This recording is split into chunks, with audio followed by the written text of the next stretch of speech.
Oke, bismillahirrahmanirrahim. Assalamualaikum warahmatullahi wabarakatuh. Alhamdulillah, pada pertemuan kali ini kita semua masih diberikan oleh Allah Subhanahu wa taala diberikan nikmat sehat. Untuk itulah patut kiranya selalu bersyukur atas nikmat yang diberikan oleh Allah kepada kita. Anak-anakku yang saya banggakan, untuk kegiatan pembelajaran hari ini kita masih melanjutkan pada KD 3.2, yaitu berkaitan dengan materi statistika, yang mana pada pertemuan yang lalu kita sudah membahas masalah membuat tabel distribusi frekuensi kelompok.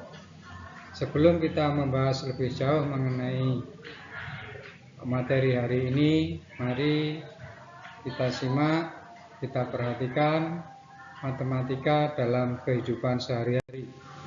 Hiduplah tiap hari seperti matematika, ya. Hiduplah tiap hari seperti matematika. Apa saja?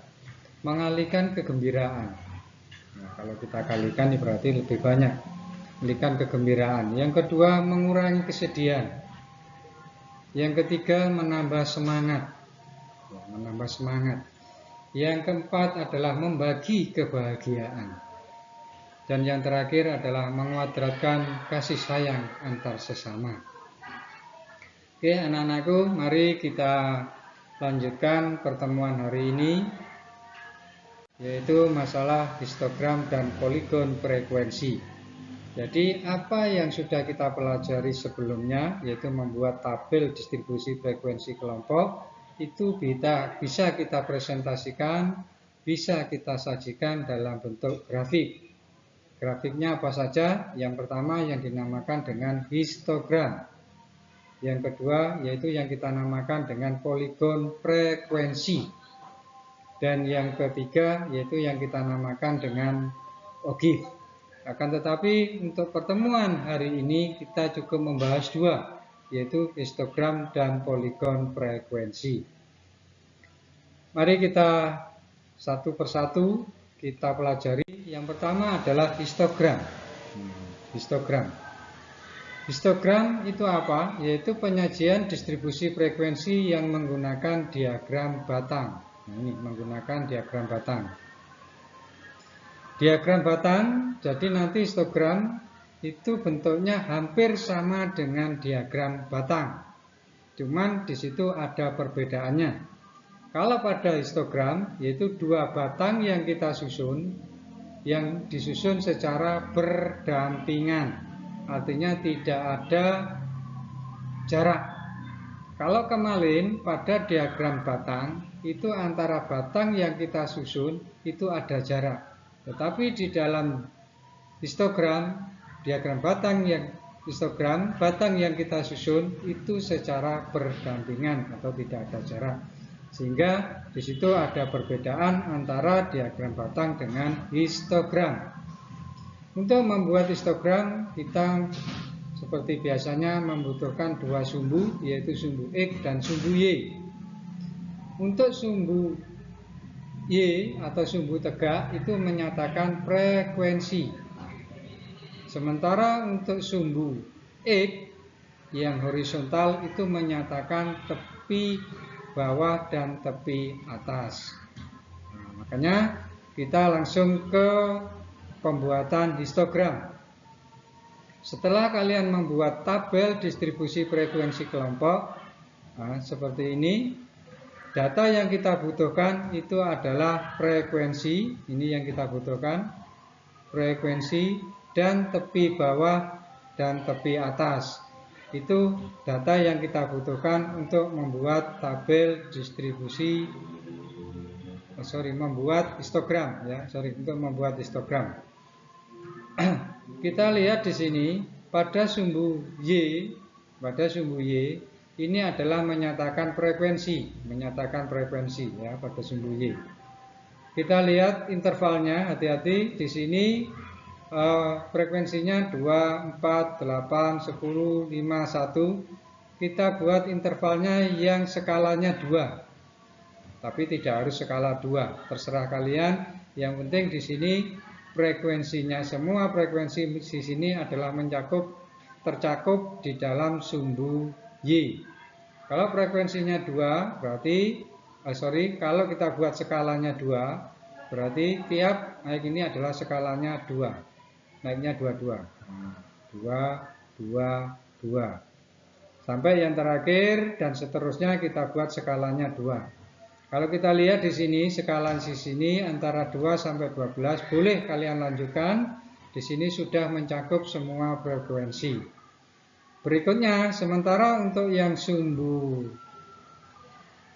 X-nya di situ adalah menyatakan tepi bawah dan tepi atas. Kita mulai dari yang tepi bawah 29,5, ini 29,5. Berikutnya dilanjutkan 39,5, ini 39,5.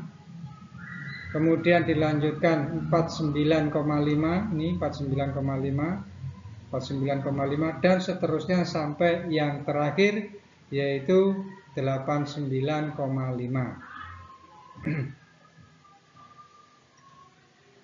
89,5. Oke. Nah, untuk yang kelas tepi bawah dan tepi atas 29 sampai 39,5 itu frekuensinya 2. Nah, frekuensinya 2. Berarti kita buat bentuk persegi yang sejajar dengan 2. Nah, ini sejajar dengan 2. Sementara untuk yang tepi bawah 39,5 sampai dengan 49,5, ini 39 sampai 5 kita buat persegi dengan frekuensinya 4. Nah, ini kita buat persegi frekuensinya 4.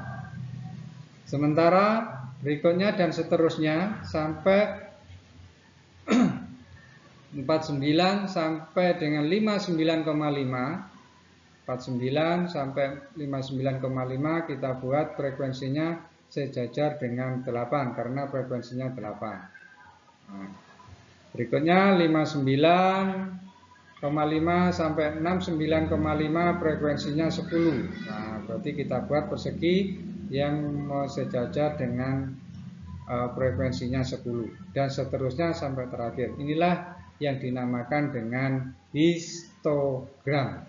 Begitu anak-anakku ya. Itu yang dinamakan dengan histogram. Kemudian kita lanjutkan yang dinamakan dengan poligon frekuensi. Nah, poligon frekuensi, data yang kita butuhkan itu adalah frekuensi dan nilai titik tengah. Yang mana sumbu Y-nya itu tetap menyatakan frekuensi dengan skala yang tadi sudah kita bahas di histogram. Sementara yang berbeda ininya. Nah, ini yang berbeda. Kalau pada histogram tadi kita menggunakan tepi atas dan tepi bawah. Kalau pada poligon frekuensi kita menggunakan yang namanya nilai tengah. Ini kita nilai tengah mulai 3,4, 34,5, ini terus 44,5, ini 44,5, terus 54,5 dan seterusnya sampai yang terakhir adalah 84,5.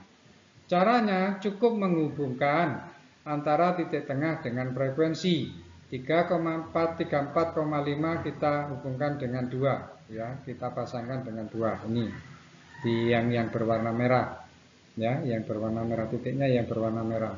Kemudian 44,5 kita pasangkan dengan frekuensi 4. Nah, 44,5 kita pasangkan dengan frekuensi 4 ini.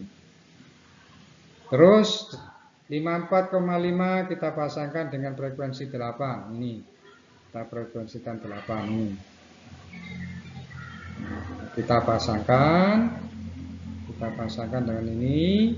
Terus 64,5 itu kita pasangkan dengan frekuensi 10, kita pasangkan ya anak-anakku, kita pasangkan seperti ini sampai nanti yang terakhir. Nah, sampai yang terakhir adalah 84,5. Setelah ketemu titik-titiknya ini, nah, langkah berikutnya adalah antara titik ini dengan titik yang ini itu kita hubungkan dengan garis. Berikutnya kita hubungkan dengan garis, berikutnya kita garis dan seterusnya. Nah, bentuk seperti inilah yang dinamakan dengan poligon frekuensi. Ini data penyajian data tabel distribusi frekuensi kelompok dengan yang namanya poligon, atau di nama lengkapnya adalah poligon frekuensi. Begitu anak-anakku. Jadi hari ini kita sudah bisa membahas materi tentang histogram dan poligon frekuensi. Untuk memperdalam tentang histogram dan poligon frekuensi, silakan dicoba latihan soal berikut ini. Jadi silakan dicoba membuat histogram, poligon, frekuensi. Akan tetapi sebelum kalian bisa membuat histogram dan poligon frekuensi, kalian buat dulu yang namanya tabel distribusi frekuensi. Itu anak-anakku terkait dengan kegiatan pembelajaran hari ini mengenai histogram dan poligon frekuensi. Semoga bermanfaat dan selamat belajar. Saya akhiri dulu. Wassalamualaikum warahmatullahi wabarakatuh.